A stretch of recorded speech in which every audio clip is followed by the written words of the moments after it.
नमस्ते दोस्तों, मैं डॉक्टर प्रबल अग्रवाल राधा कृष्ण होम्यो क्लिनिक रामपुर से। आज जिस टॉपिक के ऊपर मैं आपसे डिस्कस करने वाला हूँ वो है स्टाई। स्टाई जिसे हम गुहरी भी कहते हैं, ये एक आँख की परेशानी है। ये आपकी आईलिड्स की परेशानी है। आँख के ऊपर वाली आईलिड पे या नीचे वाली आईलिड पे कहीं भी हो सकती है, दोनों आँखों में हो सकती है। गुहाई का कारण क्या होता है? गुहाई एक बैक्टीरियल इन्फेक्शन है जो कि स्टेफाइलोकोकस द्वारा कॉज होता है। कैसे सिम्टम्स होते हैं? ये आपकी आँख के ऊपर लाल रंग का पिंपल की तरह दिखेगा, जैसे पिंपल होता है। इसके अंदर पस डिस्चार्ज होगा, रेडनेस होगी आपकी आई में, आंखों से पानी आएगा। और जब आप सुबह उठेंगे तो पस की वजह से अगर वो फूट जाएगा या फिर पस निकलेगा तो वो आंख चिपक जाएगी। एग्लूटिनेशन हो जाता है इसके अंदर आइस का। बाकी ये आपकी अगर अपर लाइड पे निकलती है तो आपको ऐसा लगेगा कि आपकी पलक जो है वो झुकी झुकी है। इसकी वजह से ही आपका विजन भी ऑब्सक्योर कर सकती है। अगर ज़्यादा बड़ी है तो आपको देखने में भी परेशानी हो सकती है। इसके अंदर टेंडरनेस, पेन, स्वेलिंग, दोनों तीनों चीज़ें होती हैं। कारण मैंने आपको इसका बता दिया। कॉज में इसका जो मेन कॉज है स्टेफाइलोकोकस इन्फेक्शन बैक्टीरिया की वजह से।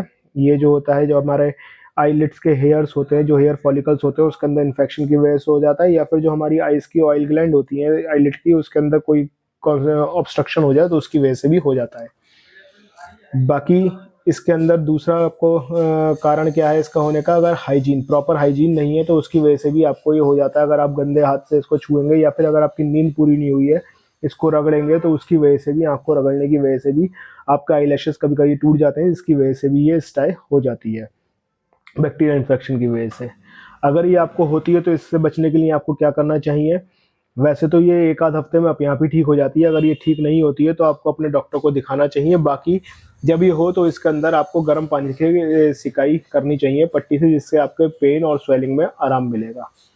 कुछ होम्योपैथिक मेडिसिन इसके अंदर बहुत अच्छा काम करती हैं, जैसे कि हिपरसल्फ, पल्सटिला और स्टेफसाइगेरिया। लेकिन ये सिम्टम्स के आधार पर दी जाती है। अगर आपकी किस आईलिड में परेशानी है, वो अपर या लोअर, उस हिसाब से दी जाती हैं। तो अगर आपको इस तरह की कोई परेशानी है और हफ्ते के अंदर ये परेशानी ठीक नहीं हो रही है, अगर आपने गर्म पानी की सिकाई भी कर ली है, तो अपने नज़दीकी होम्योपैथिक डॉक्टर को दिखाएं और इसका इलाज करें। ऐसे ही अपने आप कोई मेडिसिन ना लें। ये जो मेडिसिन मैंने बताई हैं ये मेरी अपनी खुद की आजमाई भी हैं, लेकिन इसके लिए सिम्टम्स का मिलना बहुत ज़रूरी है। तो अगर आपको इस तरह की कोई परेशानी है तो साफ सफाई का ध्यान रखें।